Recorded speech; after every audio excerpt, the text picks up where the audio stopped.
Han mamuktada ngasigi face to face thoromasigi damak mijeng tabiribasing amade tabiribasing mayam punamakpu James Sagurjamna taramnokchari koknona khurumjari ngasigi face to face yamna khanaba thoroma makhakni akoin haijarubada ngasigi koigi studio da face to face ki program asida koigi ngasigi thamjariba topic ta viral hepatitis and its management under National Viral Hepatitis Control Program haiba masigi topics dani koina thamjariba duga ngasigi expert linkshin biriba Dr. Rajkumari Kamala MBBS MD Community Medicine District Nodal Officer Loinana National Viral Hepatitis Control Program Tobal Gedu Hoji Hoji District Hospital Tobal Supambiri Habitare Duga Dr. Rajkumari Kamala Han Makta de Kuigi Diamond TV studio da Queen Heiser with the links in Birakpa Sigi the Mukta Hanada Taram Luxury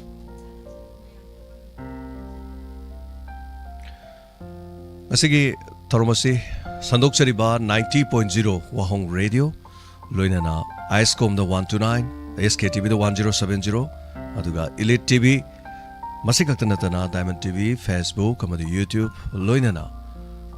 Manipur Online Radio Amadi Kusem Radio Hariba Tonga Tonga platform singer see the Sandok Sabaduma Toromni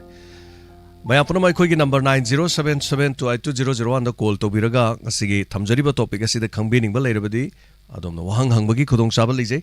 the Nasiga Hanba Waho Doctor, Quina, Wall Hepatitis Day, Karigi the Motopang took Libano, I will say, Dr. Dehan with the Wafam Sitambise. Millions of death to Haliba, me Kayama si Haliba, Kayama Paktana, Asiana to Haliba, Nuai Hendriba, Lena Sigimatang, the Mayam, the Hena. Karam na tawuno kamay na ngaktukani karam na treatment tawgani habi matang da mayam da hena khangna bagida makta akoina nabit asi pangthok sabani aduga akoigi chahi khudingi oina ngasai gi nabit palan thorom asigi tonga tongan theme thamjai hai tare ko aduna handak chahi gi oina di akoigi theme ase it's time for action haibane ba masina haibadi akoigi individual level dagi ko akoi mipung khudi makna dagi communities then civil society organizations then NGOs dagi healthcare workers then government policy makers si mayam sina pulab hona minarakanda akoi gi malay masidagi elimination of viral hepatitis by 2030 hai ba akoi sustainable development goal amasu oi ba se si se akoi makna muthatna bhona mina bani hai tare goal do achieve tawna bhona mina bani hai tare ko duga matang sida khoina achieve tawge hairaga de khoina tawgadaba strategies hai tare ko khara de dakar lerni ihan handa makta da strategies se khoina mayam se evidence lehenba hai bi leina sigi matang da mayam se khangmina ba machangi hai tare ko aduga khangmina raba matungda saigi testing tawbo se yam maru oi hai tare ko aikoina hojik se mi taruk leina asina naba mi taruk ki manung da ama khaktana ma masa sin nai haina khangjai ba aduna haibdi lem hori ba magi mi manga amadi masai gi magi status se nai haiba se khangde ba aduna aikoina nai haiba se khangdraga di like treatment tawsu tawroidana ko aduna treatment tawdraga di kai kai lakani haida treatment tawdraga di ngasai gi hepatitis viral hepatitis asina makhata na thohalak mai complications ko liver cirrhosis kumba de liver cancer gumba asung gumba gi risk se yam hengal halle hai tare aduna matam chana treatment tok thok pose yam maru oi ko aduga amana strategy amana haraga di khodi vaccination to sam maru oi akhoi gi hoji hepatitis B gi di mai safe and effective vaccine lai re ba ko adu matam chana vaccine tok thok sange aduga hoji ti akhoi gi universal immunization program hai tare ko angang sing da akhoi ne pi kan da akhoi gi vaccination immunization tok thok pose sida su ngasai gi mai hepatitis B gi vaccine se khoina angang sing da hek pokpaga pung kun mari gi manung da hospital lo bu poga di soi dana pire aduga ngasai gi subsequent vaccination 3 doses amasu khogi program si makha da yauri ba adu su mama mapa na batam chana pithok piraga di akoina more than 95% protection to bungam me hai tare ko aduga amuk wafam amana khogi miron binipi sing se pregnant women sing sina mokoina during my pregnancy manung sida akhoni antenatal checkup doctor check chali dana ko si chat matam sida akoina hepatitis ki akhoni screening to thopa sange ba kaigina hairaga di ngasai hepatitis B gi oina di ngasai gi mother to child transmission hai tare ko mama ding masala sandopagi sang 90% hai tare yam wange hai tare aduga si gi oina na ngasai gi 5 to 10% ne ba aduna ngasai gi hepatitis B gi di karigumba akoina mama do positive oirmagadi akoina mama do makhata na akoina magi management tawna ba hona birani aduga adugi sumathakta ngasai mama do da akoina soi dana hospital da delivery to biu institutional delivery to biu na akoina advice taw doine ba adugi mathakta mokchu akoina ngasai gi angang do po oba matung punggun mari manung da ngasai gi hepatitis B my bird dose PB and vaccine do as well as mama positive or the hepatitis B immunoglobulin I'm a lady bako she says soy to angang do cap neba do she say Hoji government programs Maka the Haitare model treatment center rims and some district hospitals in the lady Tawal so district hospital Tawal lady bako aduna sigi masagi immunoglobulin talk matautai aduga masagi strategy atop amagana muhairagana stigma and discrimination se dum khara lai haitare gno ngasai mi sing china ma status khangninga ga su as ai simi na kai haina gini si laina se na ga di ade treatment taw matam da kai haina gini haibi stigma amadi adum lai haitare ko aduna stigma aduna maram mora ka da mi sing china ngasai gi ma gi test taw ba the treatment sik taw ba gi ma gi tenda lai haitare aduna sigi barrier si su lokhtho ga di hena kaino taw ban hena moi approach to ga masai laina singak thokna ba tholak pa da moi su hen openly thokpa ngamani thamja amnoise aduga akoina mayam da ngasi tabiriba radio da tabiriba aduga tv da yengmiri basing hepatitis mayam da madam akoi hepatitis na re ada hepatitis ki makhan hai tare ko mayam a b kya mok lei bano masing makhan je maduga ahan da si hai dringe da hepatitis size kari no mayam hepatitis longna galli ada hepatitis c si mong da lei mi na ra da fadi da gi longnei adu to wi da to the hepatitis no oira pa ya ba aki basing hai tare aki ba means adun khudong ti ba thon ba ya basing na chingma hepatitis kari no ha bi sim tang ji ma utan tham bi se okay adi question do ham dukan da ai kainom ta thamjage khoi gi hoji oiriba prithvi gi oiba ko aduga india gi oiba hepatitis na kayam impact lairage kayam burden laige si han thamjage ko hamdigi mamang da hoji ki oina akhoi gi viral hepatitis ase na every 30 second khudingi mana maram ora kanda mi imam se le prithvi gi oina every 30 second khuding si halle ba si asa over number ne duga no mo da haira ga di 3500 people no mo da si halle ba okay aduna hepatitis viral hepatitis asina koi haksel gilam da achoba magi impact ama pi de haitare ko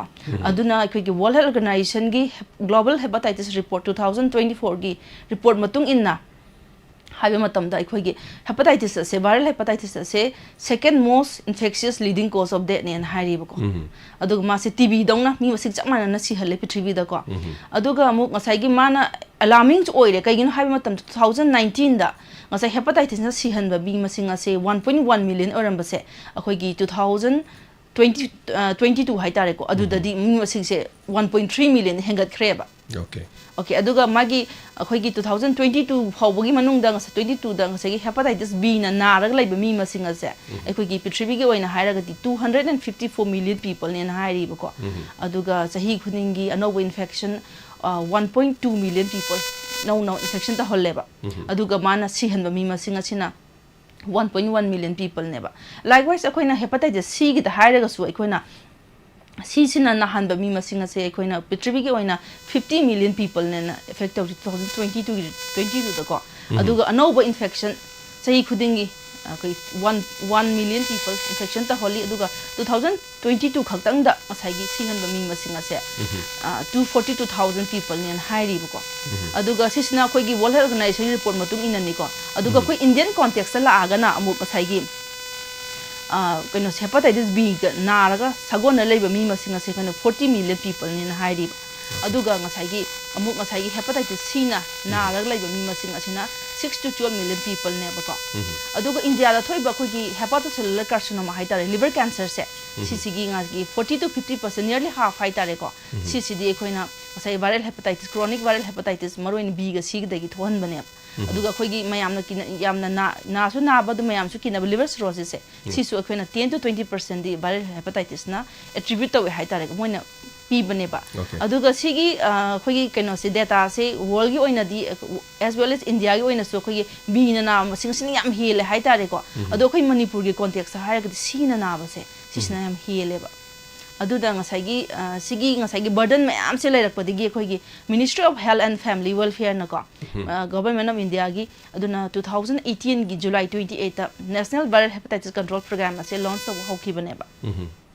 aduna ngasai program se koina phase wise manner da tam tamna district khudingi natragana my state khu tap tamna hodore hai tare ko aduna manipur gi oina ahan bada 2019 da model treatment center rims and jenims da khoigi hepatitis B hepatitis C gi treatment ase 2019 dai hore ko aduga makha tar ko oina 2021 da muk ngasai gi hepatitis B gi treatment se free of course da adum phangam da hore aduga koi Thobal district ko oina haira gadi Thobal district ko oina koina 2022 gi akoigi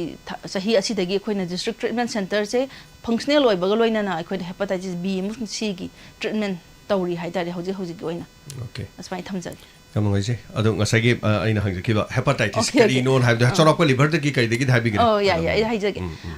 viral hepatitis haibdi koina ju mayam soloi tabira mani hepatitis haibdi koigi liver gi inflammation haibane bako aduna liver gi inflammation se magi maram mayam na thon be adu hepatitis makal chu lai haitare ko adu koina alcoholic hepatitis then drug induced hepatitis autoimmune hepatitis then genetical involved tauba hepatitis aduga viral hepatitis ko adu ngasi aikoina ina jagadariba asina aikoina viral hepatitis haiba topic asidane ba ko aduna viral hepatitis se kaino hai tar di masu liver gi inflammation thon doine ba adu maru ina kaina thon gi haraga di aikoina hepatotrophic virus haidana liver de affinity yamna laiba virus makal manga na thohali ko hepatitis A virus B virus C virus D virus amsung E virus ne ba ko aduga akoina hepatitis E virus se sidi khara rare oi hai tare ko aduga akoina sai makhal da hairaga ding sai E ga se ma se akoina saurangna dum haipet manai hai tare ko magi route of transmission hai tare moji kamain tauge hairaga di akoina fecal oral route hai tare manga soidai phajana lotion da bodagi yarak pa duga khoi contaminated food and water hai tare ko amot pa ising adi chan thakna ba phajana tawda ba se sidagi su akoina tawe hai tare ko aduna akoina moisina narko matam da di ega sidi narko matam da de khoina ayama matam da symptomatic treatment hai tare mai tawra treatment tawgali ayama matam da aduga asai gi ma se specific oiba magi antiviral drugs hai tare ko koi B ga C ga di mabani na ga di mai tungan antiviral drug lai ri ba ko adu ega di dakar laite ba ko aduga ega sida khoina section ga do matang sta ma haira ga di khoina hepatitis E se khoina pregnant woman da nar ga di ne yamna khoina kudung thiningai oiba kai gi no haiba matam da di sai hepatitis E se pregnancy da laira ga di mang khoi miron bine pi adu da hai tare ko magi acute liver failure gi degi ban mama se complication me am thoga ban si phawa yaw ba yai do angang du da su outcome am lai ba yai ba ko aduna khoina E se ngasai gi pregnancy da nar ga di khoina section ma thau tai aduga mu B ga C ga se C ani sidi khoina mu haipet mabani chamana bi group tawsale hai tare ko kai gi no ha matam da B ga C ga sidi magi route of transmission se khoina HIV gi type ta haibe manai hai tare sai longna bi matang aina hangjab do adugi manai fu ko kai gi no ha matam da han ba ta khoi contaminated blood and blood products se sida ki sandu A then sharing of needles and syringes ko adu sandu A aduga mother to child transmission se si so aso ba kaino mane ba ko kai gi no ha matam da khoina hepatitis B gi di sai gi mother to child transmission se mirom ni mama dagi masala sandok se 90% ne ba ko 90% oi bini am chaw khre duga C gi na 5 to 10% hai tare ko aduna sai mama sin sung choi choi dana khoina haijari se ngasai gi antenatal checkup lak matam da hepatitis screening tau thokpiro positive oir maga su ngasai matam chana mai management tauna ba aduga polak ka da angang adu matam chana vaccine kap thokna ba as well as ngasai mangang da immunoglobulin kap thoga di khoina ngak thok bangami dana aduga khoi gi keno se taw se khoi gi hepatitis B C gi mahik ase khoi kaino da su dum environment da su body dei thola kan matam khara laibanga me hai tare ko aduna khoi gi sub instrument hai tare khoi gi imung da na bale ga di khoina nail cutter gumba adegi razor gumba si ma'am se si share taw bi da ba ko asu ta honinge adu ga sai gi fatiga hai ba imung mun sin ba taw hai jage ngasai phadi gumba adegi sungma da di sandok te hai tare ko du humang da sandok te ba ko humang da sandok ta na maram wara ga khoina laimin chamina ba imung munung lai ba da thoidok na sandok te haijani yam noise aduga hausi ki akhoi National Viral Hepatitis Control Program ki makhada miyam da kari service piri na haijar ga di kuna kari na BBS okay program asiki makhada services se kuna free diagnosis tawba ko free screening tawba free diagnosis tawba aduga free treatment ko aduga free immunoglobulin si loim bakse free of course da piri haitari program ni makhada aduga akhoi gi high risk group haitari ko akhoi gi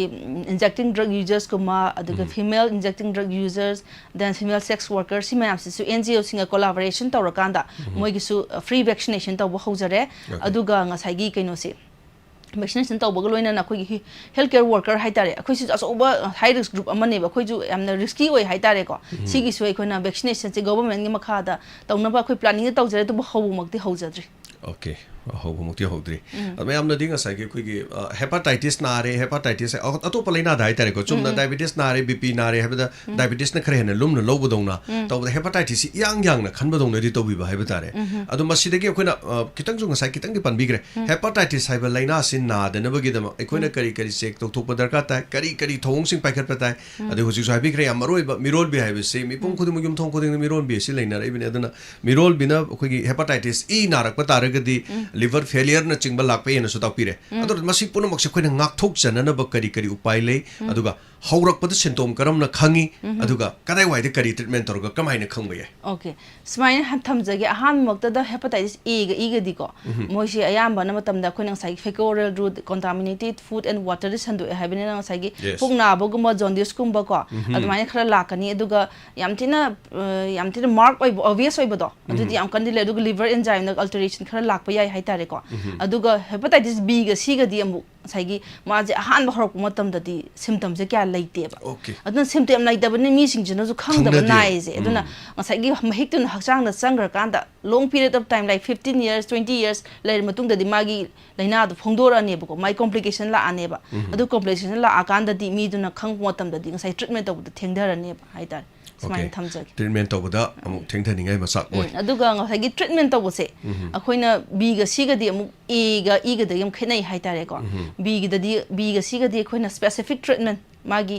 thoidok hendo ko magi tungan ba antiviral drugs hai tare ko dakar laigani aduga akoina C se hepatitis C se di akoina matam jana layenga ga di ko matam jana layenga ga di ma di akoina cure to bongam hai tare aduna ahan bada akoina sigi facilities in treatment to facilities sing che hauji je akoina district hospital Thobal all the other district hospitals in Manipur aduga model treatment center RIMS and Jennings da akoina facilities phangjare aduga amuk masagi akoina patient sida akoina ahan bada screening test tawgani ko screening test tawbusida positive oiba mi khuding akoina hetak treatment hawgoda na te ba okay aduna ahan bada akoina screening tawrani dana adu positive la ane patient se adu positive la matung sida akoina amu confirmatory viral load testing na malai ba sisu akoina hoji akoi treatment center da free da phangjare ko adugi si je test tawtho matung da mi se akoina treatment eligible oibra oidabra haibege mo yenga ne ba ko doctor maram tak thasara kan ma se test to bokan no mo da nu khangam bra nu mi kyani sang kaino adum no mo da khangba ngam ni screening test adum thuna taw ha da boda bu sai viral load testing do adu ding sai gi hana gi patient load laibra laitabra hana gi laitra ga di nimit da dum yare adu hana patient pending laira magadi adu su haidi no ni ni ngai thunga sin taw anyway da gi amana khoi gi kari guma patient ama ma si operation taw dore operation torum dai de khoi sam na da ma si HIV na bra de gi covid laibra yenge adu masi hepatitis dum yeng thokpai kano lebi adum yeng compulsory ne base hauji ti loi yenge even cataract surgery gumba tawboda sune loi tawde ba yadra mandatory oi haitar okay aduga ai se hepatitis na de na samna ai handak si yenge khalasi handak khasida ai yeng thokpasi masina numit kyani bo valid oi masi haibadi ai samna ai handak thase yeng thokreba hepatitis among na adreba adu some due reason kharana tha mani deise kanom tawdi na reng khalaseba adu masi aina hepatitis na de habagi keno ma paire le yabra sini valid cam sana le tabra adum bagi di hajara kain have the mijna koina magi for example injecting drug user gumba oira ko habi adum mo oira gadi magi incubation period se hepatitis B ga sig mai matam lai dana adun gi matung haidi incubation period loira gad manang asi ka fraga sai B ga sig do incubation period loira kan damung test to yai adubu general population hai tare ko adu dadi ka si thoidok na kiningai lai kiningai di oide anyway yam no ajai aduga tonga mangasigi platform sing da sarog yabiri batabiri ba mideng tabiri ba sing wahang hangbiu hepatitis yamna line lobi gano hepatitis kari dege hore hepatitis kari no hepatitis ki makhal kaya no hepatitis na kari thon be yai haiba makhan sing dene koina ngasigi laksari wahang sing se aduga manipur da hoji kitang di pan bikre chawrak na ma je treatment center se kaya mok leina masing ka count to ba khangbi ba haibe ya ba kari le manipur da khoi gi program asigi makha da hai tare ko khoi treatment center se district treatment center da tara ga taruk leire all the district hospitals in manipur leire ko aduga ngasai ꯉꯁꯥꯏꯒꯤ model treatment centre ꯍꯥꯏꯗꯅ ꯑꯩꯈꯣꯏꯒꯤ ꯔꯤꯝꯁ ꯑꯃꯁꯨꯡ ꯖꯦꯅꯤꯝꯁꯇ ꯂꯩꯖꯔꯦꯀꯣ ꯑꯗꯨꯒ model treatment centre ꯍꯥꯏꯔꯤꯁꯤꯗꯗꯤ ꯑꯩꯈꯣꯏꯅ ꯀꯣꯝꯄ꯭ꯂꯤꯀꯦꯇꯦꯗ ꯑꯣꯏꯕ ꯀꯦꯁꯦꯁꯁꯤꯡꯁꯦ ꯃꯗꯨ treatment ꯇꯧꯒꯅꯤ ꯑꯗꯨꯒ ꯃꯣꯏꯗ ꯁꯨꯡꯁꯣꯏ ꯁꯣꯏꯗꯅ ꯒꯦꯁꯇ꯭ꯔꯣꯑꯦꯟꯇꯔꯣꯂꯣꯖꯤꯁ ꯅꯠꯇ꯭ꯔꯒ ꯍꯦꯄꯥꯇꯣꯂꯣꯖꯤꯁ ꯂꯩ ꯍꯥꯏꯇꯥꯔꯦꯀꯣ ꯑꯗꯨꯅ ꯉꯁꯥꯏꯒꯤ ꯍꯦꯄꯥꯇꯥꯏꯇꯤꯁꯀꯤ ꯃꯥꯏ ꯀꯣꯝꯄ꯭ꯂꯤꯀꯦꯁꯟ ꯂꯥꯛꯄꯁꯤꯡꯗꯣ ꯑꯗꯨꯁꯨ ꯃꯣꯏꯅ ꯇꯦꯀꯜ ꯇꯧꯕꯤꯗꯣꯏꯅꯤ ꯑꯗꯨꯒ ꯃꯣꯏ ꯇꯦꯀꯜ ꯇꯧꯅꯕ ꯏꯀ꯭ꯋꯤꯞꯃꯦꯟꯁ ꯃꯦꯟ ꯄꯋꯥꯔ ꯂꯣꯏ ꯂꯩꯕꯅ ꯃꯔꯝ ꯑꯣꯏꯔꯀꯥꯟꯗ ꯑꯩꯈꯣꯏꯅ ꯔꯤꯝꯁ ꯑꯃꯁꯨꯡ ꯖꯦꯅꯤꯝꯁꯇ ꯃꯣꯗꯦꯜ ꯇ꯭ꯔꯤꯠꯃꯦꯟ ꯁꯦꯟꯇꯔ ꯑꯅꯤ ꯂꯩ ꯍꯥꯏꯇꯥꯔꯦ Okay. ꯑꯗꯨꯒ ꯉꯁꯥꯏꯒꯤ ꯃꯣꯗꯦꯜ ꯇ꯭ꯔꯤꯠꯃꯦꯟ ꯑꯗꯨꯒ ꯗꯤꯁꯇ꯭ꯔꯤꯛ ꯇ꯭ꯔꯤꯠꯃꯦꯟ ꯁꯦꯟꯇꯔ ꯍꯥꯏꯁꯦ ꯃꯁꯤꯒꯤ ꯈꯦꯠꯅꯕꯁꯤꯒꯤ ꯃꯇꯥꯡꯁꯤ ꯀꯔꯤ ꯀꯔꯤꯅꯣ ꯃꯣꯏꯁꯤ ꯗꯤꯁꯇ꯭ꯔꯤꯛ ꯇ꯭ꯔꯤꯠꯃꯦꯟ ꯁꯦꯟꯇꯔꯗꯗꯤ ꯑꯩꯈꯣꯏꯅ ꯂꯩꯔꯤꯁꯦꯀꯣ ꯉꯁꯥꯏꯒꯤ ꯑꯩꯈꯣꯏꯅ ꯉꯁꯥꯏ ꯃꯔꯨꯑꯣꯏꯅ ꯁꯤꯁꯦ ꯇ꯭ꯔꯤꯠꯃꯦꯟ ꯃꯇꯥꯡꯗ ꯈꯦꯠꯅꯔꯛꯄ ꯍꯥꯏꯇꯥꯔꯦꯀꯣ ꯑꯩꯈꯣꯏꯅ ꯄꯦꯁꯦꯟꯁꯤꯡꯁꯦ ꯑꯩꯈꯣꯏꯅ ꯏꯟꯚꯦꯁꯇꯤꯒꯦꯁꯟ ꯇꯧꯔ ꯃꯇꯨꯡꯗ ꯃꯥꯁꯤ ꯃꯈꯜ ꯑꯅꯤ ꯊꯣꯛꯅ ꯈꯥꯏꯗꯣꯔꯛꯀꯅꯦꯕꯀꯣ ꯍꯥꯏꯗꯤ ꯀꯣꯝꯄ꯭ꯂꯤꯀꯦꯇꯦꯗ ꯀꯦꯁ ꯍꯥꯏꯕ ꯑꯃ ꯑꯟꯀꯣꯝꯄ꯭ꯂꯤꯀꯦꯇꯦꯗ ꯀꯦꯁ ꯍꯥꯏꯕ ꯑꯃ ꯉꯁꯥꯏꯒꯤ ꯁꯤꯔꯣꯁꯤꯁꯀꯤ ꯁ꯭ꯇꯦꯖ ꯌꯧꯗ꯭ꯔꯤꯕ ꯄꯦꯁꯦꯟꯁꯤꯡꯁꯦ ꯁꯤꯗꯤ ꯑꯩꯈꯣꯏꯅ ꯗꯤꯁꯇ꯭ꯔꯤꯛ ꯇ꯭ꯔꯤꯠꯃꯦꯟ ꯁꯦꯟꯇꯔꯗ ꯑꯗꯨꯝ ꯇ꯭ꯔꯤꯠꯃꯦꯟ ꯇꯧꯕ ꯌꯥꯏ ꯍꯥꯏꯇꯥꯔꯦꯀꯣ ꯑꯗꯨꯒ ꯉꯁꯥꯏꯒꯤ ꯀꯣꯝꯄ꯭ꯂꯤꯀꯦꯇꯦꯗ ꯁ꯭ꯇꯦꯖ ꯌꯧꯈ꯭ꯔꯤꯕꯁꯦ ꯃꯣꯏꯗꯗꯤ ꯍꯦꯄꯥꯇꯣꯂꯣꯖꯤꯁ ꯂꯩꯕ ꯑꯗꯒꯤ ꯒꯦꯁꯇ꯭ꯔꯣꯑꯦꯟꯇꯔꯣꯂꯣꯖꯤꯁ ꯂꯩꯕ ꯑꯗꯒꯤ ꯃꯥꯒꯤ ꯏꯀ꯭ꯋꯤꯞꯃꯦꯟ ꯀꯣꯝꯄ꯭ꯂꯤꯀꯦꯁꯟ ꯃꯌꯥꯝꯗꯣ ꯇꯦꯀꯜ ꯇꯧꯕ ꯏꯀ꯭ꯋꯤꯞꯃꯦꯟ ꯂꯩꯕ ꯃꯐꯝ ꯍꯥꯏꯇꯥꯔꯦ ꯃꯣꯗꯦꯜ ꯇ꯭ꯔꯤꯠꯃꯦꯟ ꯁꯦꯟꯇꯔꯁꯦ ꯁꯤꯗ ꯑꯩꯈꯣꯏꯅ ꯇ꯭ꯔꯤꯠꯃꯦꯟ ꯇꯧꯍꯜꯂꯦ ꯑꯗꯨꯒ ꯃꯣꯗꯦꯜ ꯇ꯭ꯔꯤꯠꯃꯦꯟ ꯁꯦꯟꯇꯔꯁꯤꯗꯁꯨ ꯑꯗꯨꯝ ꯑꯟꯀꯣꯝꯄ꯭ꯂꯤꯀꯦꯇꯦꯗ ꯀꯦꯁꯦꯁꯁꯤꯡꯁꯨ ꯑꯗꯨꯝ treatment ꯇꯧꯋꯤꯀꯣ Okay. Okay. Hello. Good morning, Sir James. Taram Noksari. Dr. Bu Taram Noksari, Sir James, I was home, thanks from Hangzagabako. Habibu Bira. I Isamaxi Hana, Quiggy, Sahi, Nahawing, and Nowing, and the Quiggy, I say, John Disu Yamnara Mebako. John Dis Yamtona, me a Quiggy school car, but late in a cotton Yamtor, I see no Quiggy, Liber, Nara Quiggy Sansi, and Wangbra. Although I couldn't Liberty can give ultrasound, Maggie can see low matam the Maggie can was small Liberty is high, midly enlarged in size, measuring 173 high Liberty Kitang South Opera and Dr. Diggs coming Aduga. I could give Babasi Mazi hepatitis B Zena Kiba. Other doctor Koi Angangs in Koi can was in a Koi can was a Kandabada, Mas Hamnaru, Hamnaragati, who mang the Lone Kone kind of Kinabagi, Yam the Kari Hagani, I could give Kandara, Kogi Maram to Kanda, but the Gi Equina, Babaji Shebato would the Kogi Sanupi Mazing, a pine on who mang the Lona, but a quarter Benicana, Yam Ki Bigi cannot talk under the last city, Somas Hamnabagi, Ekasukai, Habigi, Ona Kang, Yam no idea Babagi. Sir James. Okay. Ado matang sida haipitang khangjaning Sir James ai case amu ai liver doctor di kitang sok to e na haraga hantak si Bishenpur gi hospital da yengu matam da liver se mu sok to te na amu ha ai ngoda yam confusing oi bai tare ai hayeng hang kisu ai doctor consult to go do beno mineba sai matang si kitang yam noise bira do ahan bada dom na habining si doctor de khangbining ba wahang si ngasai gi liver sok thokpagi size tumara adu ka kari kari no wahang se wahang oi adu su hangning magi report da yaw Sir James midly enlarged in size measuring 173 high se liver gi kanosi ko mare masi south thokpo oi juri bra ha basi so khangning ba tare Sir similar re adu ngasai gi adu Sir James wo pham amana akhoi gi liver test LFT liver function test se tawraga magi liver south se ha basi loina khangadra plus ultrasound su logodabra ultrasound loraga magi samna har ultrasound se loraga magi liver si south khangra ani mak si loraga khangadabra ultrasound khatang loraga khangadabra ha to test tu natana ultrasound su lever khot pra ha basi kari kari khumbi be me ahan maktada ngasai ki magi hairse ko akoina liver gi sokko soktaba haise magi liver enzymes jo ku yengthok mathau tai ko aduga as well as magi ultrasound report tu pulap tanara kanda kamai na sokpra soktabra aduga sai somna haibi bama si angang kan jaundice toina tawen hai da adu hepatitis A oidoini ko hepatitis A se angang dana hena nagal hai da aduna oidoini aduna sai gi somna chingnabi ba leiragadi adum khoi gi treatment center da koithok piro aduga makha ta patana sin haijani okay masi khoi gi Bishnupur dis khoi gi kano da leiba relief camp da leiba ni masa chu mai thadok pi kram ni Chorchanpur dagi ni adu anakpa Bishnupur gi jaga da di kara Bishnupur gi district hospital da leiba ni hai da district hospital da su leiba ni amuktang yengthok piu hai tare aduga koi angang oiring da ngasai gi jaundice ka nagi sing si saura kanda karam hepatitis ki makhan nagan be madam siri kari hepatitis A oiduni ba ko angang ori kan narse aduda moi di chronic city hai da chronic infection taw deba aduna over the period of time ngasai gi few days to few weeks da adum phagi hai tare aduna ngasai chronic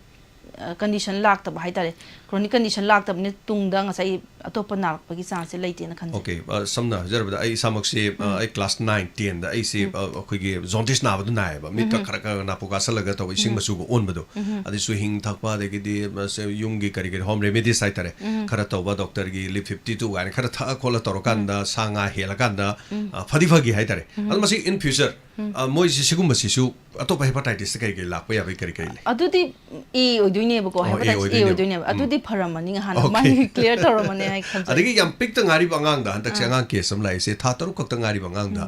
liver nai to khoi mateng pangbiyo na torok tana khoi ngamjaba angang ni palising mga tara khoi khai pj hai tare angang pi ba angang si da khoi gi sumaina ga narak pa liver ga narak pa jaundice nai ga hai se moi sina mo karma makhal oi dino kramai to bru akhoi angang gi da jaundice haraga di makhal yam lai gra hai tare ko aduna jaundice sing ji ahan pediatrician am da phasana tanara kanda karam makhal gi jaundice no hai ba da khoi na phasana yengjan bam changi hai tare accordingly du treatment tawgani hai tare aduga akhoi black jaundice ta amu bagai na masibu lei bibra adu moi ju hepatitis ki manung de sanbra chandabra kari akhoi gi program si gi ngasi gi function se maroina ingna program gi makha da khoi na tawja bani hai tare ko aduna program gi makha da khoi na viral hepatitis ka tang konjal lai tare aduna atopo jaundice ki mata na ngang bodi ai expert oi jada bani na ai opinion thamjara roi okay yam nuai jare aduga makha tarak pase akhoi gi viral kano gi hepatitis se matau karamna khoi ngak thokadage masi kari habibe ngakthokpagi matang sida aikoina ahanbada ngakthoktrigi mong akoina high risk population khara leiriba ko haide mi khara leiriba hena risk wangba haitare karam mi sing no haitari akoina injecting drug users ko then female sex workers adigi female injecting drug users adu 2001 mamangda blood tawgi by recipient sing haitare ko aduga blood se phajana screen tawdaba blood kapa mi sing aduna kaigino hai matam da khoina blood se phajana to screen tawdragadi khoina blood transfusion tawdringai mamang hoje khoina hepatitis B C HIV aduga then malaria aduga khoina STD venereal disease sing khoina screen taweba adu phajana tahowdragadi sai blood to the yaramagadi adu sandokpagi chance amane bako adu moida su risk wange aduga khoigi truck drivers sing leidiko truckers kumba then khoigi migrants leidana moi mayam adagi ngasagi mama mirom di mama se da positive oragadi macha su adum risk wange haitare ko adu imung manung mi su khoigi e thokpa khulai sina roba de nel kata sum mayam pulagadi imung manung mi su khoi risk adum wange habi aduna batang se thamjaning budi kai gumba mung sida hepatitis B positive mi ama yaragadi family members se vaccination tawthopiyo haijaning okay vaccination tawthopiyo kaigin haitari makhogi adult su haitare ko vaccination gi khoina 016 na 3 doses ka pe haitare full kaino da aduna adu ka pa matam hello ngasi chagi account da lupa chawum changbirapra brother ngakhtang later founder si live program amu khak tawjari akhoi thorom sida live yorok prana khanjar habiyo doctor makha hojiki vaccination tobi makha vaccination tawbo se koina kaino 016 months na tawjai ko aduna sigi dose ahum ji ka pa matam da koi protection gi chance 90% 95% hen lai hai tare ko aduna complete vaccination tawthopiyo duga imung manung naragadi sungsoi choidana family members sing se vaccination tawthohaning hai tare okay naragadi hari base loin vaccination anaba mi du dia de ko anaba mi du vaccination to ya de aduna ahanda family members to screen tawthopirani moji positive oibra negative oibra na negative oira magadi sungsoi choidana moi complete dose tawthopiyo hai jani okay hello ibung ichene computer da gi naw bi ko e kainom ta hanje ge tawbane ai gi sai taw liver se na bane bako ado kai jaundice yaurame do phujiki jaundice phagre do liver si di guli ri jari ba do hepatitis B do nar kadra ko kadra do khamjening ba khoi doctor da gi kari khombi we okay liver na bai maram se mayam oi bayai ko adu da ngasai gi hepatitis ke related oi bra na khambira gadi akhoi screening test tawthopi screening ba tawdra gadi chin na haibadi yadre masimo ko tawthopi hai ta hauji ti program makha da free of course su phanga free of cost da tawthopi hari ba se test tawthopi yai haibasini aduga hari ba se test tawthopi ga mutang yam section ba laina di yam lu ba laina di oraga mase khoi na mayam tarai na dum khanai hai tare duna masini adu maso do khoi gi kano da facebook tagi wahang am ka hangbire masi lekai da hepatitis ke awareness ke tobi bra aduga khoi gi singkhai hunba soyam na tapirakda akhoi lekai da masi hepatitis ke awareness tawbiba horabra or tawba yabra or lengaki makari kari kari tawbiri na bi bisine lekai da hairagadi akhoi na hojik mokidi hojadri hai tare ko program se kuidriba haidi only few years ka tangai na hojadri ta bodo akhoi na high risk group hai tare ko aduna ngasai moi leiba the addiction center gumba leidana ko aduga targeted intervention site sing leidana moi da de akhoi na ngasai NGO singa collaboration tawrakanda adu moi screening tawba awareness people dum hojare aduga thawal district oina so akhoi gi leiba the addiction center hai tare ko rehabilitation center sing sida moiga akhoi ga khosamnara kanda adum kaina taw hojare screening tawba aduga as well as awareness piramba moida aduga moida positive oi bangai du so akhoi na makhata na saigi confirmatory viral testing tawrakanda free the treatment piba hojare hai okay free the treatment piba hojare ngasi so dum awareness ki saroko mani akhoi mayam da radio da de TV de khanghan jari se hai tare tonga tongan ba akhoi na sandok chari program sing entertainment ki program na oitar so akhoi na tongan ba haksel ki program da su mayam da pujarakli bisni amaroi ba program ni ngasi program se duga akhoi gi athoi haiba e kauna mani yes ngasai budi habi kre du kitang medam ningsim giramu thorom se kone changak poi oram ne khale aduga hepatitis na ba horok pase karamba symptom la page ngasai budi habi kre kitang kate tang thumbe hepatitis na ba horok pase da ya magi yam specific oiba symptom di leite ko adu bu ngasai hepatitis B ga C ga di ahan ba da moi se asymptomatic cases la ani haibadi nai je khangoroi symptom pak na leiroi ba mangon da nungai ta ba hare ko yam vek oina yam mayek seng na natabida koi puk na bo gumba then koi chaning that ngo phau da ba haksak thaba that oning chaning ba phau ba adigi khong hamba da nungai ta ba natraga diarrhea to ba sumaina general condition atop da nungai ta ba jingdo adamaina la kan hai tare ko aduga khara lusala akanda magi cirrhosis ki stage ka la akanda di yamna magi signs and symptoms do yam obvious way ra ni hai tare du matam yam noise aduga matang da ko enough Shakespeare Rajasthan da hang birak pada hepatitis se makhal kaya no ngasai budi kitang hai bikre makhal kaya no aduga khwaidagi khudong thibe hepatitis na karambano nupaga nupiga naba du chang kana na heli aduga masi maram kari oi bijano na ta kari kari habi bi okay hepatitis ki makhal je manga ne hain thamjage ko mari hepatitis ki se ko A B C D E leire ko aduga naba aduga si leire aduga mai khudong thiba hai se E ga di mana khoina ngasai thamjag chronic infection ta honde ba ko chronic infection ta honda bani na magi yam tungkoina saigi mai complications kum balak pai chance leite hai tare ko aduga B ga C ga sidi khoina chronic infection ta holle aduga saigi complications like cirrhosis kum ba liver cancer kum to leba aduga B se di magi cure leite hai tare ko khoina mi se naraga di khoina magi treatment ta mutab lifelong hidak pizza doine ba aduna saigi lifelong hidak pizza ni cure leite ta bodo khoina cure leite ta bodo khoina hidak pizza se cure drug su kai pizza no hai tare di hidak ta matam na pizza ga ding sai gi virus tu na masa pok thorok pa ko replication ta go se khoina suppress ta doine ba adu ta ga di mai complication nga thopung tholok ta na ba hai tare adu ga si gi di khoina treatment ta go se matam jana ta hora ga di khoina cure to bungam me tin thamjaning adu ga matang da haijaning ba madi khoina si na ram ba mi ma ko maroina manipur gi context ha ga di IDU sing che intravenous drug user sing che injecting drug user yam nai hai tare ko aduna moina ngasai gi ai ji cure to gre phagre har kan da mu moi gi risky behavior hai tare ambo haura ga di chances of reinfection lai na thamjani okay almasi nupa no pige na kan base mai wahang sibo kamai khumbe ha nupa na hele hai nupa na hele na base okay simu su khangjere am noi je aduga nupa na hele simaram kari gi no kari ne na habi be nupa na hen ba gi maram se ai kham the risky behavior indulge so was nupa na hen ba gi male kai gi na ma gi route of transmission yeng ga sunga sai gi unsafe sexual practices tauba then injecting drug user sum gi masing se nupa na hen ba ni season be hen mani na aduna heli sexual adu ya be ko aduga tattooing tauba se si hepatitis C gi so what of transmission maram ama oi ko si okay manga makhan manga leiri besi manung do khwai de na sathiri si A B C D E se gi karmane bang sai gi me sathi ba hai ga drug aduma ki sab saba answer na ta ko B ga C ga se my chronic infection thon bani na ani sin hen na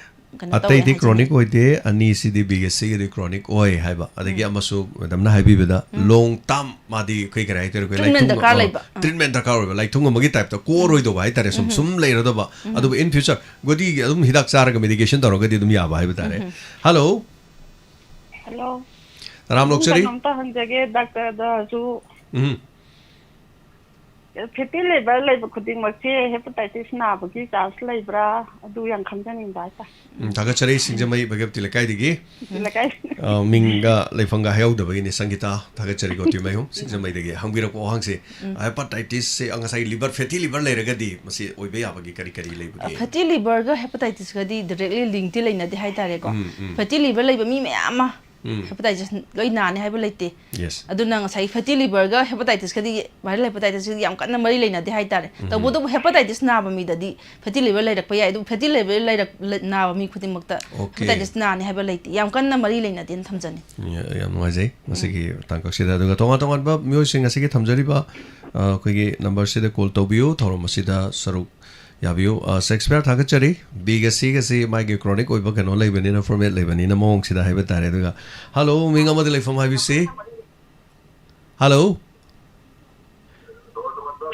hello tabira bro call packachare hello radio to tabi da phone do ina tabi radiam no aini phone to khumokpa radio to khumokpa ngai ba male hello o minga leifam ta pi se ya pokoknya imaning chane imang ngasi topic se kari hangbiring bage wahang kari hangbiring bage ma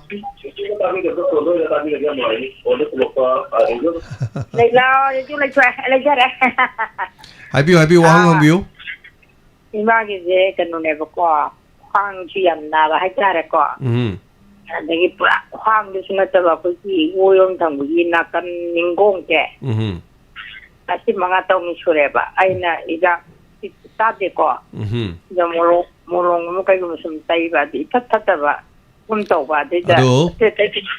imang asigi je khoina liver hepatitis ka mari de leina bale du ima khwang nai hai se khoina bhapna doctor na haibadi ngamre khwang na ramaga su maybe liver naribra nadribra kari tori no haiba screening test tawbugi tangai fadaba amadi soidana leidau male adura ngasi thamjai da khoina khwang nai hai sigi doctor masi kayam chana ga dori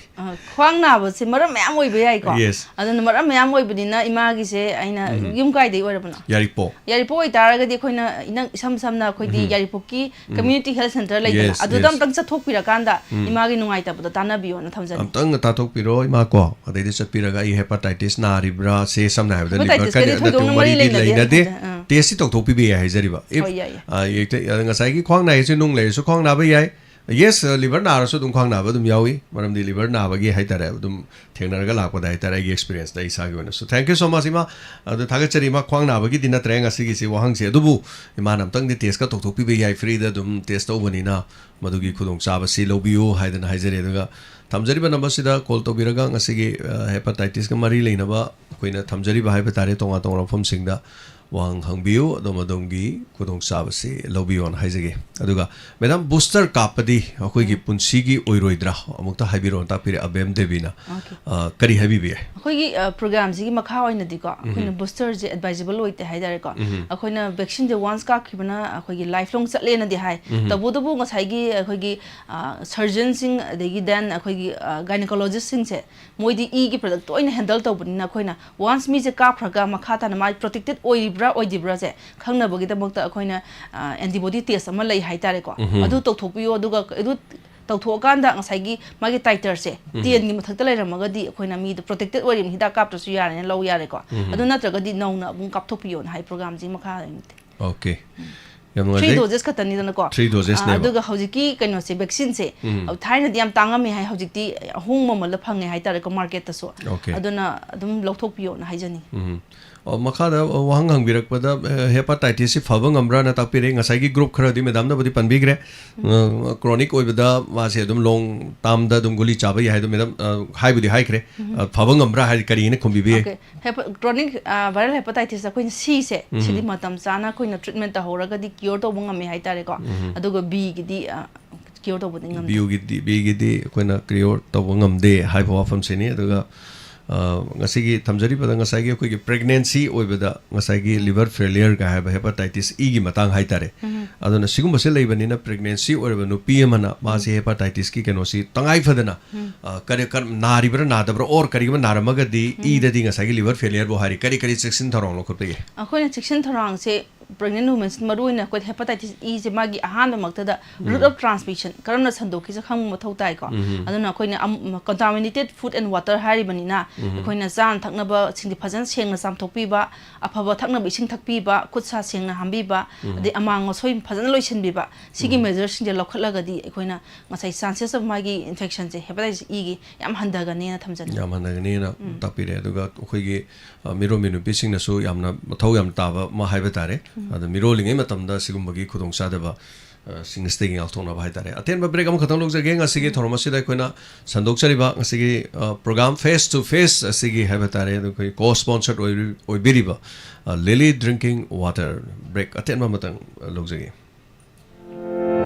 Eastern Lily packaged drinking water gi agent amadi dealer pamjai area singdi Impal East West Nambo, Thobal, Lelong, Samuro, Mayang Impal, Amadi, Uchiwa. Loinana Khudong Chaba Singdi, Tha Khudingi Amadi Chahi Khudingi target Toba Singda, Akhanaba prize Thamjari. Eastern Lily packaged drinking water asi, Haksang Phananaba, minerals, Haibadi, calcium, magnesium, Amadi, potassium Yauraba, drinking water ni. Ising asi, Loki Ising Digi, Shemba Ising. Ezen Oibining Basingna call Tobiu, 9863 473655. Loinana, 961 566-811-7 Eastern Lily Packaged Drinking Water.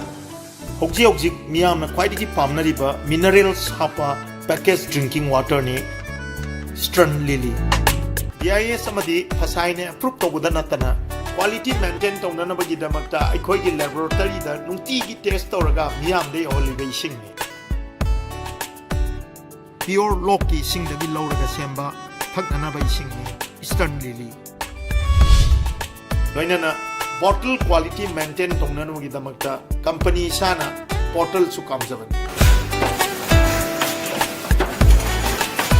Calcium, magnesium, potassium na singba mineral sing su na yauraba Eastern Lily gi thaknanaba ising ni. Haksang phana thammada aphaba ising darkar oi. Adomna aphaba ising sijanagi khalakpani kupta Eastern Lily bu ningsing biro.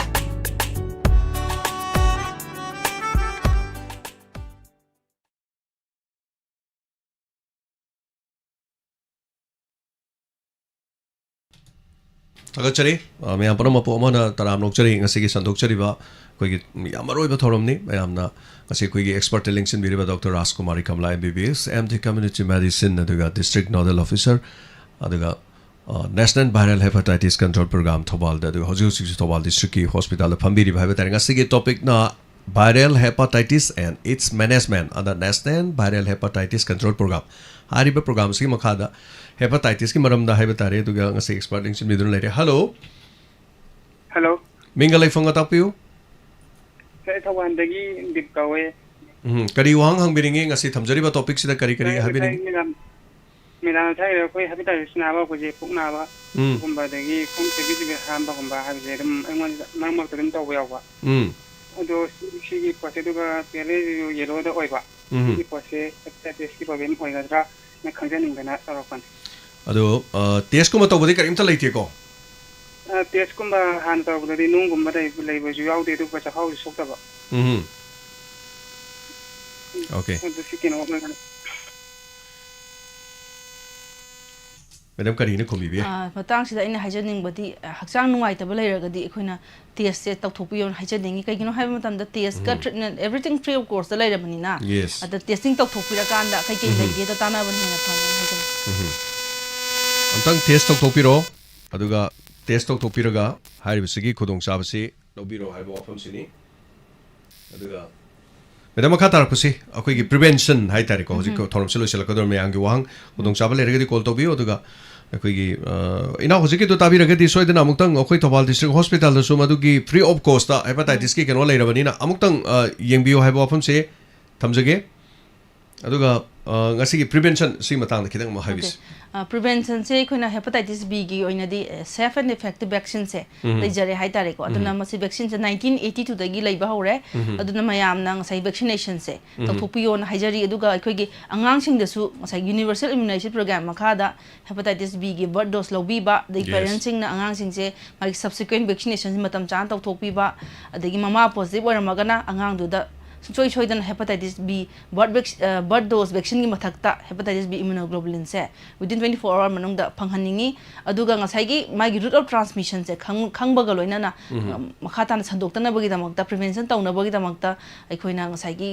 unsafe sexual practices nge tawbida ba ko de condom sina bi ba then akoi gi e kap matam su ngasai gi screen do blood khatam kapi ba haitare ko adu taw hanjaninge aduga akoi gi yitum serin share tawbida ba aduga hepatitis A E gi na maruina akoi gi ngasai gi aphaba thakna bising phanghanba then khutsa sengna hambi ba hygiene sanitation simyam se maintain tawhanninge haitare ko aduga hauji akoi gi kaino singi IDU haitare ko female injecting drug users then female sex workers simyam sigi oina de koina NGO singa collaboration tawrakanda moi di free the vaccine phangan ba haujare haitare okay yam noise ok thaibe ma thokchom hepatitis se kamaina longna ba amadi karamna sandok pa haibe matang da kitang khangjaning ena ma kitang thengna de lakre haidi hai gre madam nang sai se khasitang tentan metam si thaibiram se thaibe na hai se hepatitis se kamaina longna ge kamaina sandok ke en haibe ge hai tentan na sai tang thambiram se okay hepatitis se akoina hepatitis E ga di maroina fecal oral route haita amang asoi dagi yawba duna koina contaminated food sana thakna ba ising sida drug sana ba pochi da koina mahik se yauragadi sandu e haidare aduna sandoktana bagi damakta akoina aphaba ising thakpam dakar lai khutsa sengna toina hambi ba sana da thakna ba poch khaise phajana samthu asabi ba then ngasai gi hygiene sanitation amang asoi jing je phajana loisan bi bam changi haidare ko aduga hepatitis B ga C ga gi hairaga di moise akoina route of transmission je HIV ga hapet mane aduna ngasai gi contaminated blood and blood products ko layedana ko adu ngasai gi yetum serin share to ba adagi mama de masada sandok ba adi serve instrument mayam sandok ba ko si mayam sidagi sandu en hajani Brajeswari takal sangam Dr. Bataram Luxury ta pire aduga akoi gi TB kari habi bano yamna kari hepatitis ka mari laina bagi oirak pa yabagi maram lai bibra Ram Khangjaningi Madi Tarada MBBS Lok Yamna Kuba Lok Yamna Kuba hepatitis ka mari laina ba oi gadra adu mari thoina laina dre even liver gumbagi ke te ke storok pa khara hebani adu su ngasai jaundice si makhan da ju me ha jun anyway hepatitis ki maram adu masi vaccination amadi vaccine soi matang si medam kari hebani vaccination je koina keno ji hepatitis B gidi and 7 effective vaccine lai re haitare ko aduna koina adult ta tawma tamda koin 3 doses dakar lai gani ko 016 months ta kapthu ko dakar lai ko aduna si vaccine sing je koina general population gidi hauji kaino lai free da lai tre haitare tabudu mayamna vaccine mamal si am kana yamda banina adum lai ra kapthu pi bada aduni na phani na khalle aduga angangi oina di koina ngasai gi universal immunization program gi makhada magi birth dose as well as magi subsequent 3 doses so pi bani na ne matam chana adum lokthok piraga adum yae na khanje aduga high risk group ki ju leiraga di koina state ka ngasai gi kaino ga NGO sing collaboration tawra free of course ka pani na adugi leiba sing mi sing du so adum haidi akhoi da tana birakanda moi kaino ta botar ga su moina yamda lok hidak to kapningi hairaga su akoina aham da middle screen to thokanda negative oira magadi adugi ngasai vaccination to thokpagi khudong chaba lei haida khudong chaba lei aduga akhoi gi public ta miyam punamona karigumba hepatitis ki ma se maram sita khangning ba natraga lai samna da HIV gi toll free lei ko asigum se HIV akhoi geno gi aitare hepatitis ki su akhoi tonga tama district ki su magi di dum keno gum de lei bidri bro hoji ko adu se district ki de lei te aduga ngasai gi national gi toll free number lei haida national gi toll free de lei ko anyway aduga masi district khudimak to khudong chaba leire habani nu miyam pono mangna masi am section ma mathau tai maram de hepatitis arrive nate aduga makhan manga leibisi manungda koi chronic oi ba haiba tare aduga b ga c ga ngasai thambi ki bese ai nar si kari b c na gra ga di madu kokpunga maroi do ba adum hida kuli chara lege do atai sidi curable oi ba ngaktani hai tare aduga ngasai medam na haibi ki beta koi gi treatment gi matang da hai tare district treatment aduga akoi model treatment center district treatment center ani sigi matang da hai tare lo selok sai sikitang muthambiram sekari district treatment center de khoi de laijare sing sai screening gi facility im laijare ko then my confirmatory viral load testing laijare then treatment gi laire adu immunoglobulin ju laire ba adu khoi na district treatment tawjari sina ngasai gi patient sing je khoi na magi confirmatory viral load testing gi matung inna adu gi la ani report la matung da magi atopa investigation mayam sa tawri haitari ko khoi na liver gi kidney gi atopa test mayam sa tawri haitare adu gi mayam sing gi report matung ina khoi na patient je khoi na ma se complicated case la complicated case na koina classify tau thone ba adu magi cirrhosis ki stage yaudaba ludaba jingjuna koina district treatment center da treatment pidani adu kanda adu complicated oiba ngana koina model treatment center manipur gi na rims sum janim sa laidi ko sida koina tawrani haida hari basing asida yaina ngasai gi wahang marakta chithauba haiba tare khoigi indira brahmachari mayum hepatitis se nakrabada fakiba amuk masi nagibase amuk fakibase amona narak pa yabra kari na habi kari khumibe okay sai chu thamjagre ko hepatitis C gi di akoina cure to bangami haidana ko cure to matungda ngasai mi sina magi risky behavior haida youtube channel samuk share to ruba unsafe sexual practices to ba ko si mayam to ragadi amu narak pa chances of reinfection dum lai haida okay yam noise aduga khoigi ngasigi thorom sida akoina miyam da haiba tare doctor gi maikai digi awareness oina adu kari kari losilakpada akoigi masigi matang da kari kari haibiningi hepatitis ki matang da chithau bolerga so punna subsalaga mayam da haibi thambi roi bada ina haijaning base ngasagi hepatitis na so over burden na mapiri banina akhoi pugam ngasi thenamina ba masangi ko aduga ngasagi hepatitis hauji akoina thoina haibadi magi free testing adigi treatment si mayam se loina lerebanina mayam sina pandha da na chigna balai adum la kanda magi status khangdo piu adakar like treatment lobiu ma haijaningi ko aduga ikoina elimination of viral hepatitis by 2030 haiba sida ikoina mi ma khata na jungam de haiba ko government khata jungam de na mayam punna hona mina duna haibi individual level dagi then communities ki level dagi civil society organization then ngasagi magi NGO sing mayam the government policy makers si mayam se pula hona mina kanda aikoge sustainable development goal masu oiriba elimination of viral hepatitis by 2030 have a goal se achieve tong na maya puna hotna mina si haijani okay yam ngai ngasi thamjari ba ngasi topic haijabadare viral hepatitis and its management under national viral hepatitis control program gi makhada kai khumnazar Dr. Rajkumari Kamala MBBS MD community medicine district nodal officer national viral hepatitis control program Thobal haujo siksu Thobal district ki hospital da phambiri ba haiba tare mayam punamok sek tok piu aduga khek khudong thiba lakpada tongan ba anaba kyamaram dai hepatitis mangasi gi thormas makhan manga sui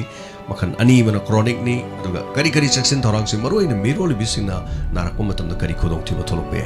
angang singda na ba aduga makhan kyamaram mathang si khanakre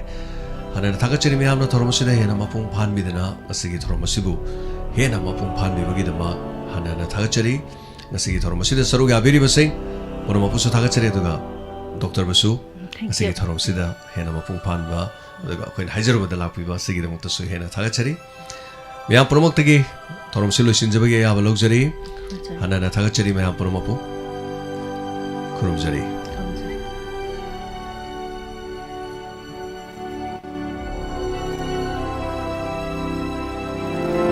Eastern Lily packaged drinking water gi ejen amadi dealer pamjai. Area Singdi, Impal East West, Nambo, Thobal, Lelong, Samro, Mayang Impal, Amadi, Uchiwa. Loinana Khudong Chaba Singdi, Tha Khudingi Amadi Chahi Khudingi target Toba Singda, Akhanaba prize Thamjari. Eastern Lily packaged drinking water asi, Haksang Phananaba, minerals, haibadi, calcium, magnesium, Amadi, potassium yauraba, drinking water ni. Ising asi, Loki Ising Digi, Shemba Ising. Ezen Oibining Basingna call Tobiu, 9863 47 3655 Loinana 961 566 8117 Eastern Lily packaged drinking water. Hokji miyam na kwai digi pamnariba minerals hapa packaged drinking water ni Eastern Lily. BIS amadi phasai ne approve tobuda natana quality maintain tongna bagi damakta aikoi gi laboratory da nungti gi test toraga miyam dei olive sing ni. Pure Loki sing the below the Semba, Paganaba sing Eastern Lily. Loinana bottle quality maintain Tongnanu with the Makta, company Sana, bottle to come seven. Calcium, magnesium, potassium, the singba, mineral sing soon Yaroba, Eastern Lily, Paganaba sing. Haksang phana thamada aphaba ising darkar oi adomna aphaba ising season agi khalak pami kupta Eastern Lily bu ningsing biro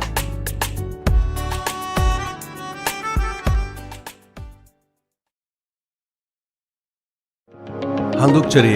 chari Ayush Healing Point Armani Building Pakhang Lapam Pareng Kaksin Khunyai Lekai मफम मसिदा Ayush की लाइंग बगी खुदों चाबा फंबिरगनी लोइनना मखल खुदिमकी therapy तौबगी खुदों चाबसु फंबिगनी थेरेपी मखल सिंग अदुदी homeopathic consultation yoga and naturopathic consultation AYUSH medicine acupuncture massage therapy yoga therapy steam bath ultrasound therapy interferential therapy infrared therapy fibromassage back therapy weight loss therapy asina sima makhal kaya gi therapy sing phangbigan loinana liver gi anaba amadi kidney da nung leiba amadi tonsillitis skin gi problem loinana nupi gi anaba sing amadi anxiety stress tumba yadaba sina singba sigi laing gi khudong saba pijari basi khaktana tana allergic oiba gout leiba heart अमदी मसिग मरी लेनब लाइना सिंग diabetes अमदी हक्सांग wait हेंगटपा तोंगा तोंगा लाइना कयागी मरमदसु तानबिबे यागनी निंगतौकाब नुमितगिन थांगजे नुमित के अयुक पुंग 9 दगिन पुंग 2 फावबा लोइनना नोमाइजे नुमित अयुक पुंग 9 दगिन नुंथिल पुंग 3 फावबगी डॉक्टर उनबिबगी खुदोंसाब फंबिगन अकोपा मरोल गिदमा 8413935890 लोइनना 6009968145 AYUSH healing point cure with care Armani building पाखंगला पंपरिंग कक्सिंग खुन्याई लेखाई सीजन अबियो मैजिक सुपर मैजिक कुमना पोथोक खेंगल हनबियो ऑर्गेनिक ओइबा ग्रोथ प्रमोटिंग सब्सटेंस मरांग काइन यावरबा मैजिक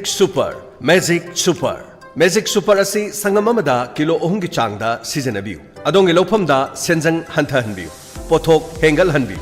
मैजिक सुपर फंगफम क्रॉप सॉल्यूशन कैसामपाट अमदी मनाक नकपा लौ हिदाक योनफम सिंगदा मैजिक सुपर मरांग काइना फंगबिरगन magic super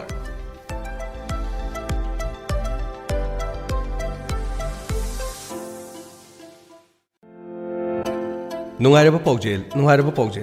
digital loan apply तौबिनिंग सिंगना लुपा लाख 10 फावबदा एप्लाई तौबगी खुदोंचाबा पिजरी हौजिक फावबदा इरमदा मसिदा मियोय चनी हेना लोन असिगी खुदोंचाबा पिजखरबा प्लेटफॉर्म अमनी खुदोंचाबा असि आरबीआई के लाइसेंस एनबीएफसी अमगी मखादा पिजगदोबनी पांबिबु सिंगना व्हाट्सएप नंबर 7005182040 अमुकना 7005182040 हारिबा नंबर असिदा तानबियो लोन असी अप्लाई तौबदा फी नत्रगा चार्ज अमता चंगदे खुदोंचाबा सिंग असिमा लौबियो लौमी सिंगिदमक नुंगाइरबा पौजेल अदोंगी लौफमदा तोइना तगनबा तिल मयोल चिकपी अमदी मना कुनसिनबी हौजिक लाक्ले तिल असिदगी इराई लाइना ngakthokpa ngamlaba til hidak फरतेरा FMC गी फरतेरा अरिंग बलौफमदा लिंखरबा मतुंग नुमित 15 दगिना नुमित 30 अहुन बलौफमदना नुमित 30 दगी नुमित 95 फावदा संगम अमदा फरतेरा केजी अनि गी चांगदा चाइथोकपियो मयोल चिकपी अमदी मना कुनसिन बितिल दगी मपुंग फाना ngakthokduna फोक मरांग ताइना लोकपियो फरतेरा तिलारिदाक योनबा दुकान सिंगदा फंगबिरगनी अकुपा मरोल गी दमक तानबियो पांथोइबी सिट्स हाउस खोयाथोंग इम्फाल फरतेरा FMC गी फरतेरा नेशनल अमदी स्टेट अवार्डी MD जिया उलक पुसमना मखादा पिजरिबा लायोंसिंग असि लायंगजरी मनुंग चंगबा यादबा मनुंग चंगबदा चांग नाइदबा मनुंग चंगबदा मतम कुइना चंगबा सौजनांथबा अमांगथोंग मयादा पोंबा अमांगथोंग मनुंगदा पोंबा अमांगथोंगदा मखुन हुलगा नाइचाबा पिस्टुला अमांगथोंगी अकोइबदा मरिंग चटलगा हागजबा पुक नुंशित काबा गैस्ट्रिक प्रॉब्लम लैबा ई ताबा चिकपा नाबा tonsil sinus asma khwang naba thagi khongkap chang naidaba fingau chatpa singli nauri sontaba asina singbasing layang jari ba mafam singdi kekru bila north AOC opposite kekru part imphal ayuki pung 10 dagina nungthil gi pung 5 fawba mayang imphal kochak bazar da ayuki pung 6 dagi ayuki pung 8 fawba yari pokba mo laikai kabarstan road thang janumit amasung yumjagaisa khudingi ayuki pung 10 dagi nungthil gi pung 3 fawba Jumi Colony All Bazaar near Muslim Masjid Sisipur akupa marol gi damak contact tawbiu MD Zia Ulak Pusham 8414825323 amuktang hanna 8414825323 Eastern Lily packaged drinking water gi agent amadi dealer pamjai area singdi Impal East West Nambol Thobal Lelong Samuro Mayang Impal amadi Uchiwa लोइना खुदोंग चाब सिंगदी था खुदिंगी अमदी चाही खुदिंगी target तौब सिंगदा अखनब प्राइस थमजरी eastern daily package drinking water असी Haksang Pananaba Minerals Haibadi Calcium, Magnesium Amadi Potassium Yauraba Drinking Water Ising asi Loki Ising Digi Shemba Ising Ezen Oibining Basing na call Tobiu 9863 473655 Loinana 961 566 8117 Eastern Lily Packaged Drinking Water Hokji hokji miyamna khwaidagi pamnariba minerals hapa packaged drinking water ni Eastern Lily BIS amadi phasaine approve tawbuda natana quality maintain tawna nabagi damakta aikhoigi laboratory da nungti gi test tawraga miyam